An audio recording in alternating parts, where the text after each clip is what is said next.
Hello friends, welcome back to Ojas English classes. तो guys आज हमारा टॉपिक है फिलिप लार्किन और इसमें थोड़ा सा बेसिक पहले देखेंगे जनम्बर 2 इनकी फिलिप लार्किन की। और फिर जो इनका यहाँ पर टॉपिक है हमारे एलपी ग्रेड में उसकी थोड़ी सी समरी मैं आपको बताऊंगी। फिर थोड़े से क्वेश्चंस करेंगे हम लोग इससे रिलेटेड जो आपके एग्जाम में आ सकते हैं। तो लाइक शेयर कर दीजिएगा, वीडियो को ज़्यादा से ज़्यादा लोगों के पास भेज दीजिएगा। और बिल्कुल गाइज, ठीक है, चलिए शुरू करते हैं। सबसे पहले देखेंगे कि फिलिप लार्किन का बर्थ कब हुआ था।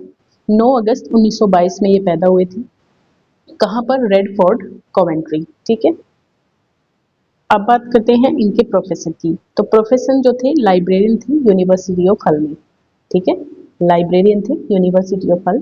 डेथ हुई थी 2 दिसंबर 1985 में। ठीक भाई, 9 अगस्त 1922 में पैदा हुए और दिसंबर 2 1985 में इनकी डेथ हो गई। किंगस्टन अपॉन हल ड्यू टू कैंसर ऑफ ऑयस्फेगस। ठीक है, अच्छा हैबिट्स की बात करें तो एक हार्ड ड्रिंकर थे, काफ़ी ज़्यादा ड्रिंक करते थे। Interest in looking at pornography देखते थे, पिक्चर्स वगैरह। And developed relationship with women और like growth Bowman, Mayo Bernon and Monica, जो मतलब काफ़ी लेडीज के साथ अफेयर्स इनके रहे हैं। फादर सिडनी लार्किन ट्रेजरर थे सिडनी लार्किन, और मदर थी इवा एमिली डिक। अब इनके कुछ मेजर वर्क्स देख लेते हैं। पोएट्री में क्या लिखा है इन्होंने? द नॉर्थ शिप लिखा है, the less deceived, the western weddings, high windows, next please, और deceptions, mister Bleaney, church going, days, wants, no road, afternoons, water, Dockery and son, poetry of departures, faith healing, home is so sad, regions for attendance, wedding with high windows, and going lines on a young lady's photograph album, ambulances। Novel लिखे हैं इन्होंने, 2 novel की बात यहाँ पे हो रही है। जिल, अच्छा ये ए जो है ऊपर रह गया, गर्ल इन विंटर नीचे आ गया, तो अ गर्ल इन विंटर है, ये जिल है और अ गर्ल इन विंटर है। अब यहाँ पे इनका जो टॉपिक है वंस, उसकी थोड़ी सी समरी देख लेते हैं पहले, फिर इससे रिलेटेड क्वेश्चन भी करेंगे। अच्छा लास्ट तक वीडियो में बने रहिएगा, ये टॉपिक आपका बिल्कुल तैयार हो जाएगा और फिर कहीं से आपको देखने की जरूरत नहीं पड़ेगी। वैसे भी सारी चीजें एक साथ कम ही वीडियोज में मिल पाती हैं। तो wants is a poem pen by Philip Larkin. This poem appears in Larkin's poetry collection the less deceived. 1955 में लेस डिसीव्ड में ये देखने को मिली और फिलिप लार्किन ने लिखी है, ये आप जानते हो। अच्छा, Larkin is poet, novelist. Larkin is poet, novelist and critic, though he has been a university librarian Hull. ठीक है भाई, नोवेलिस्ट थे, क्रिटिक थे और लाइब्रेरियन थे यूनिवर्सिटी हल में। He declares him aim of composing poem thus. इन्होंने अपना जो उद्देश्य दिखाया है पोएम को लिखने में, बताया है वो कुछ इस तरीके से है। I write poem to preserve things both for myself and others. I feel that my prime responsibility is to keep from oblivion for its own sake. Oblivion होता है थोड़ा सा indifferent रहना, मतलब बहुत लोगों से जो है थोड़ा अलग रहना, एकदम कूल और काम रहना, इस टाइप से रहते हैं चीजें। तो ये इन्होंने जो है पर्पज अपना बताया था। चलिए अब ये कह रहे हैं, yes, the poet Larkin, the poet Larkin in the poem wants reveals himself and his desires to be alone. मतलब वो अपनी डिजायर बता रहे हैं। वॉन्ट्स क्या डिजायर है यहाँ पे? अलोन रहने की डिजायर है। He peeps into the psyche of man, मतलब वो मेंटलिटी में झांकते हैं एक व्यक्ति की। ही फाइंड्स, और वो पाते हैं कि that human beings have endless wishes. जो व्यक्ति की है वो विशेस है ना, वो बहुत एंडलेस है, मतलब कभी भी इच्छाएं जो है व्यक्ति की समाप्त नहीं होती। तो these wishes are responsible for the hectic life, और यही जो विशेस हैं ये हेक्टिक लाइफ के लिए रिस्पॉन्सिबल है। No doubt a man has many wishes और वांट्स। इसमें बिल्कुल डाउट नहीं कि एक व्यक्ति की बहुत सारी विशेस होती हैं, इच्छाएं होती हैं, चाहत होती हैं, but the basic of all his wants is to be aloof and have peaceful loneliness. लेकिन एक जो बेसिक रहता है, ऑल हिज वांट्स मतलब जो भी उसकी चाहते हैं, मतलब सारी मिल करके उनका उद्देश्य क्या होता है? उनका उद्देश्य होता है पीसफुल। लोनलीनेस मतलब अकेला रह के आदमी जो है सुख महसूस करे। The poet Larkin reveals human nature, ये यहाँ पे ह्यूमन नेचर को दिखाते हैं। ही treats it with psychological touches, और वो इसको समझाने के लिए, फील करने की मतलब ट्रीट करते हैं कैसे? साइकोलॉजिकल टच दे करके। जैसे कि man has become mad due to wants, एक व्यक्ति ना पागल हो जाता है अपनी इच्छाओं में बंद करके, अपनी चाहतों में बंद करके। ही बिकम्स फ्रस्ट्रेटेड, और वो बहुत ज्यादा फ्रस्ट्रेट हो जाता है जब कुछ इच्छाएं उसकी पूरी नहीं होती। Wish to be alone, wish to be alone मतलब अकेले रहना। Poems the central point of the theme, तो इस पोएम का क्या है? सेंट्रल आइडिया जिसको कहते हो, सेंट्रल थीम जिसको कहते हो। अच्छा, the title itself reveals the feelings of a human being as well as countless, मतलब जो टाइटल है वो खुद में ही रिवील करता है फीलिंग्स को कि human being as well as countless, मतलब एक व्यक्ति की क्या होती है, मतलब एक व्यक्ति की becomes the central point. The title itself reveals the feelings of a man, human being as well as countless longing. मतलब एक longing होती है जो कंटिन्यू इच्छाएं रहती हैं जो कभी न समाप्त होने वाली, बहुत ज्यादा ईगरनेस, ईगरली अब कोई इच्छा व्यक्ति की अगर रहती है, लिविंग लॉन्गिंग्स इच्छाएं होती हैं, तो मतलब अनगिनत इच्छाएं जो व्यक्ति की रहती हैं, है ना, विच ही चेरिशेस, जिनको पा करके वो खुश या आनंद महसूस करता है। Longing to be alone amidst countless longings becomes the tagline. It is really a paradox, वास्तव में ये एक पैराडॉक्स है, मतलब विरोधाभास है ये एक तरीके का, that on the one side he wishes to get fulfilled his countless desire, एक तरफ तो वो अपनी बहुत सारी अनगिनत इच्छाओं को जो है कंप्लीट करना चाहता है, और once but on the other side, मतलब लेकिन और जो इच्छाएं हैं जो चाहते हैं उसको, लेकिन दूसरी ही side he wants only to be let alone, वो केवल अकेला रहना चाहता है। तो this is the only reality that occurs with the modern man, यही रियलिटी है जो आज के आधुनिक व्यक्ति की हो रही है। मतलब आज व्यक्ति मेंटलिटी इतना परेशान है ना कि मतलब इच्छाएं भी वो अपनी पूरी करना चाहता है और किसी के साथ भी नहीं रहना चाहता, मतलब अपने आप को एक कंफर्ट जोन में महसूस करना चाहता है, अपने आप को अकेला फील कराने के लिए अपने लोन अलोन रहना चाहता है। अलोन रहेगा तो फिर चीजें कैसे होंगी, वो भी तो बात है ना। चलिए, wants are many, चाहते तो बहुत है उसकी, but wants to be alone is the only want that he wants, लेकिन अकेले रहना केवल एकमात्र इच्छा है जिसको वो चाहता है। The dominant theme includes the longing for loneliness and death. जो डोमिनेंट थीम होती हैं इंक्लूड करती हैं किसको, लॉन्गिंगनेस फॉर लोनलीनेस एंड डेथ, जो मृत्यु होती है, जो लोनलीनेस होती है। द फर्स्ट लाइन जो पहली लाइन है, beyond all this the wish to be alone, beyond इन सबसे परे जो विश है अलोन रहने की।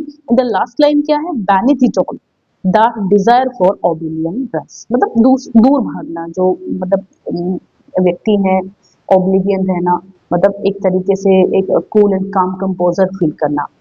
Man is in the materialistic world, व्यक्ति क्या रहता है, एक मेटेरियलिस्टिक वर्ल्ड में रहता है ना, भौतिक संसार में रहता है व्यक्ति।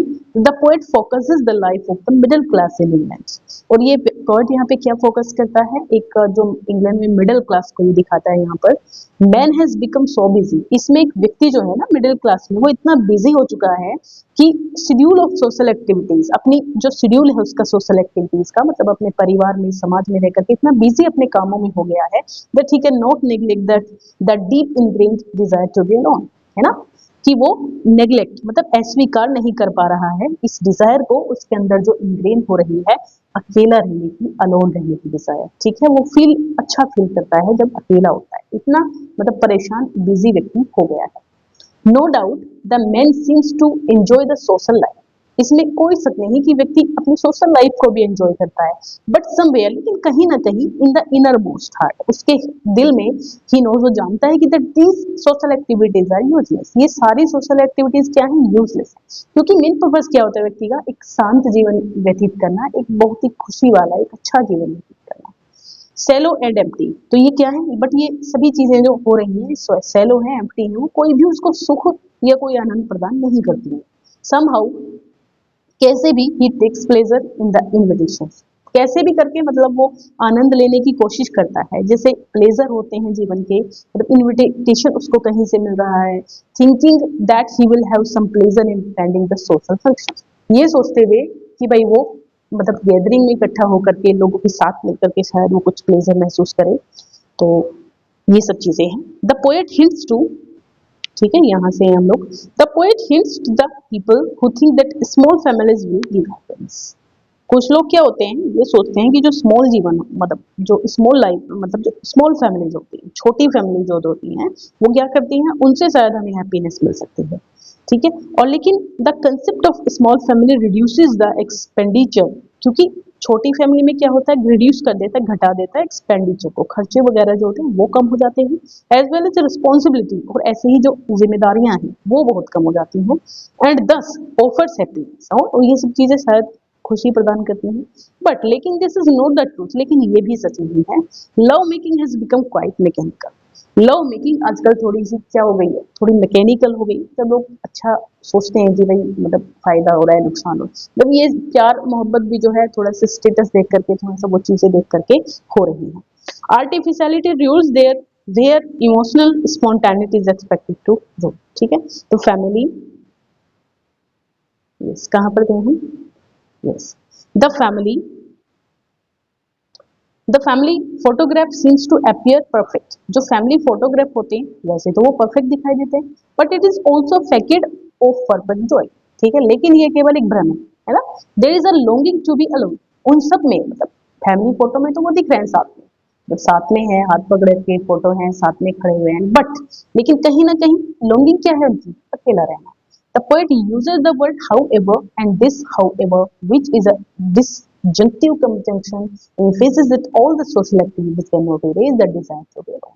मतलब ये however का जो यूज पोएट कर रहे हैं बार बार, ये क्या दिखाता है कि मतलब वो किस चीज पे जोर दे रहा है ये वर्ड, कि ऑल सोशल एक्टिविटीज, मतलब जितने भी हम सामाजिक कार्यक्रम हम करते हैं, वो इस डिजायर को, जो ये अकेले रहने की डिजायर है, इसको खत्म नहीं कर सकता है या इसको नहीं मिटा सकता है। The poet, yes, the poet speaks of the artificial tensions of the calendar। ठीक है, जो आर्टिफिशियल टेंशन, आर्टिफिशियल कह रही हूँ, आर्टफुल टेंशन जो होती है कैलेंडर की, है ना। पोएट स्पीक्स उनके बारे में बात करता है। मतलब एक तरीके से आप ये देख लीजिए कि कोई व्यक्ति क्या होता है, कैलेंडर में मार्क करके रखेगा भाई अब ये एक्टिविटी होनी है, फिर किसी का बर्थडे है, फिर किसी की शादी है, फिर कुछ और है, तो इन सभी एक्टिविटीज में व्यक्ति जो है निरंतर रहता है active. So this shows that man is selective. He attends the functions which he wants to attend, though the calendar is full of knots of engagements। मतलब this shows the man is selective।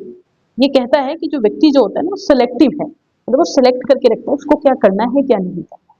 He attends the function which he wants to attend। वो उन फंक्शनों को जो है attend करता है जिनको वो अटेंड करना चाहता है। तो the calendar is full of notes of, जबकि जो कैलेंडर है वो नोट से भरा पड़ा है कि अब ये है, अब ये है, फिर ये है, लेकिन वो कहाँ जाता है, जहां पर वो सिर्फ जाना चाहता है। ठीक है ना, चलिए कहाँ थे हम, yes life has, life has really becomes mechanical. Life जो है वाकई में मैकेनिकल हो गई व्यक्ति की। Man is not in his control, व्यक्ति खुद के कंट्रोल में नहीं है। He is in control of a certain mechanism, वो केवल तकनीक में जो है वो बिल्कुल कंट्रोल हो चुका है। There is a timetable for everything, हर चीज के लिए एक टाइम टेबल बनाया हुआ है। It gives place to the love relationship. ठीक है, to be in love according to time table seems to be ridiculous. एक केवल एक मतलब लव है जिस चीज में शामिल नहीं है, बिकॉज टाइम टेबल के अकॉर्डिंग लव करना थोड़ा सा नहीं बचता है। To be in love according to time table seem to ridiculous. Sex has become monotonous, sex भी क्या बन गया है, मोनोटोनस बन गया आज के टाइम। मोनोटोनस कैसे होते हैं, जिससे बोरिंग काम होते हैं जो रोजमर्रा के, उनको मोनोटोनस कहते हैं। तो as it is become a part of the routine life, क्योंकि ये क्या बन चुका है, एक रूटीन लाइफ का पार्ट बन चुका है। मैरिज शादी हो जाती है, हस्बैंड वाइफ होते हैं तो रोज साथ में रहते हैं, तो सभी चीजें जो है कंटिन्यू, जैसे और काम हो रहे हैं डेली रूटीन में, वो सभी चीजें में एक्टिविटी बार बार होती रहती है। The unity of the family is seen in the photographs. Photographs के अंदर आपको जो फैमिली है उसकी यूनिटी दिखाई देती है, while the truth is otherwise, लेकिन जो सच है वो कुछ और है। इट इज सरप्राइजिंग, ये बहुत ही सरप्राइज करने वाली बात है कि दो मैन है runs here and there in search of mental peace but feels together, कि व्यक्ति एक शांति, मानसिक शांति पाने के लिए इधर उधर भटकता रहता है, भागता रहता है, लेकिन वो फेल है, असफल है इसको पाने में। The monotony of life, monotony वही जो बोरिंग टास्क है लाइफ के, ऑफ लाइफ रिजल्ट्स, उसका क्या परिणाम होता है, लोनलीनेस होता है। मतलब व्यक्ति लोनली लोनली फील करने लगता है, उसको कुछ भी अच्छा नहीं लगता, वो केवल अपने साथ रहना चाहता है। तो the wants in life have turned the man into a machine, क्योंकि जो चाहते हैं, उसकी जो इच्छाएं हैं, उसको व्यक्ति ने क्या कर दिया है, मतलब एक मशीन के रूप में एक व्यक्ति को बना दिया है, परिवर्तित कर दिया है। The poet reveals the time bound personality of man, जो पोएट है वो कैसी टाइम बाउंड पर्सनैलिटी दिखाता है व्यक्ति की। He worries that will happen of his life after death, वो इस चीज की भी चिंता करता है कि उसकी डेथ के बाद उसके साथ क्या होगा। He is not worried about present, वो प्रेजेंट के लिए वरी नहीं है बल्कि फ्यूचर के लिए वरी है। ही थिंक्स ऑफ फ्यूचर, वो फ्यूचर के बारे में सोचता है। And invest in the insurance policy, policies वगैरह लेता है। This the poet concludes that the man is doing all these activities because of his desire of oblivion। मतलब क्या करता है व्यक्ति, डूइंग ऑल दिस, ये सभी एक्टिविटी क्यों करता है, क्योंकि क्या है उसकी इच्छा, इसकी इच्छा ओब्लिवियन करना। ठीक है, चलिए the poet is the poet is written in simple language. Poet क्या है, सिंपल लैंग्वेज में जो है लिखने चाहते हैं यहाँ पे कि इट हैज टू स्टैंडर्ड। यहाँ पे दो सिंपल लैंग्वेज में मतलब लिखा है पोएट ने यहाँ पर, इट हैज टू स्टैंडर्ड, यहाँ पे केवल आपको 2 स्टैंडर्ड मिलते हैं और 5 लाइन है दोनों में। तो द टोटल लाइन 10 है। ठीक है, 10 लाइन की छोटी सी पोएम है। Each line reveal human basis, हर लाइन क्या करती है, ह्यूमन बेसिस को रिवील करती है। The use of beyond and beneath are use metaphorically, इनका यूज मेटाफोरिकली हुआ है। The poet has used the word however many times, however word का पोएट ने यहाँ पे बहुत ज्यादा बार यूज किया है। चलिए अब यहाँ पे कुछ क्वेश्चन देखेंगे हम लोग। Wants appear in Larkin's poetry collection। अभी अभी आपने देखा है कि लेस डिसीव्ड नाम का जो पॉलिटिकल कलेक्शन था 1955 में, उसमें ये आए थे। He is a poet, novelist and critic. Though he has been a university librarian in Hull। Who is he, कौन है, तो फिलिप लार्किन है, फिलिप लार्किन है। ठीक है, चलिए next. Philip Larkin is a classical poet है, मेटाफिजिकल पोएट है, मोमेंट पोएट है या नन ऑफ दीज हैं। तो ये क्या है, एक मोमेंट पोएट। फिलिप लार्किन क्या है भाई, मोमेंट पोएट, याद रखिएगा, ये क्वेश्चन आ जाता है कई बार। I write poem to preserve things. अभी अभी हमने पूरा पढ़ा है, देखो सारी लाइन पढ़ी है ना, जो समरी मैंने आपको पढ़ाई है। Both for myself and others, though I feel that my prime responsibility is to keep from oblivion its own sake who declares in aim of composing poems. तो यहाँ पे फिलिप लार्किन हमारा answer हो जाएगा। Larkin in wants reveals himself and this is desire। क्या reveal करते हैं, to be upon। Man has become mad and due to, किसकी वजह से व्यक्ति जो है mad हो गया है, लव की वजह से, एंगर की वजह से, हेटर की वजह से, wants की वजह से। तो जो इच्छाएं हैं व्यक्ति की, विशेष की वजह से हो गया है। The central point of the poem wants is, wants का central point क्या है, wish to be rich, wish to be spiritual, wish to be alone, या फिर क्या, तो wish to be alone। Beyond all this, the wish is to be alone। This is the line of the poem wants। First line है, second line है, third line है या last line, तो ये इसकी फर्स्ट लाइन है भाई। ठीक है, इसी से शुरू होती है poem. Beneath it all, the desire for oblivion run। तो ये this line of the poem wants, कौन सी लाइन है पोएम की, तो ये लास्ट लाइन दिखती है, आपको याद रखिएगा। जो बियॉन्ड से जो शुरू हो रही है वो फर्स्ट लाइन है, बैनिथ से जो शुरू हो रही है वो last line.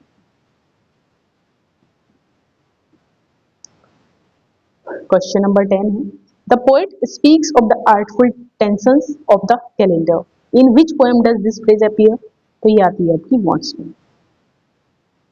Wants has 2 stanzas of 5 line है, 6 लाइन है या 7 लाइन है, तो 5 लाइन के 2 स्टैंजा है, टोटल 10 लाइन की ये पोएम है छोटी सी। The total lines in wants are, अभी अभी बताया है मैंने, 10 है total line. The use of beyond and beneath are used metaphorically, physically या फिर surface, तो ये metaphorically use हुआ है।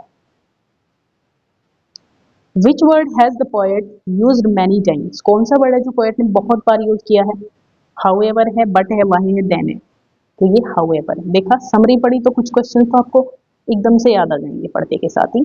However we follow the direction of sex, written followed order या printed, तो ये हो जाएगा printed। Beyond all this the to be alone, तो ये इसमें क्या आ जाएगा, यहाँ पे आपका शायद ना लॉन्गिंग, द लॉन्गिंग यहाँ पे होना चाहिए वाला ना, यहाँ पे the longing to be alone, a option हो जाएगा। Philip Larkin died due to, किससे डेथ हुई थी इनकी, तो cancer of oesophagus. He is a hard drinker. He is interested in looking at pornographic pictures वगैरह देखने में इंटरेस्ट थे। He develops relationship with women, तो ये अभी अभी हमने जाना है, किसके बारे में जाना है, फिलिप लार्किन के बारे में। Eva Emily Day is Larkin mother थी, वाइफ थी, सिस्टर थी, तो ये इनकी मदर थी, Eva Emily Day. Jill and a girl in winter are Larkin's novels हैं, पोएम्स हैं या फिर प्लेज हैं, तो ये नॉवेल्स हैं दोनों। ठीक है, चलिए next please deceptions, Mrs Bleaney, church going, days wants, Dockery and son, poetry of the departures, faith healing, ambulances are some popular poems of. तो ये सारी की सारी पोएम प्लार्किन की है, कोई दिक्कत यहाँ पे नहीं है। तो इतने ही क्वेश्चन थे भाई। चलिए गाइस, मिलेंगे नेक्स्ट वीडियो में फिर से नए टॉपिक के साथ में और अच्छे से इसको भी पढ़ेंगे जैसे आज पढ़ा है। बने रहिए मेरे साथ, लाइक शेयर वीडियो को जरूर कीजिएगा।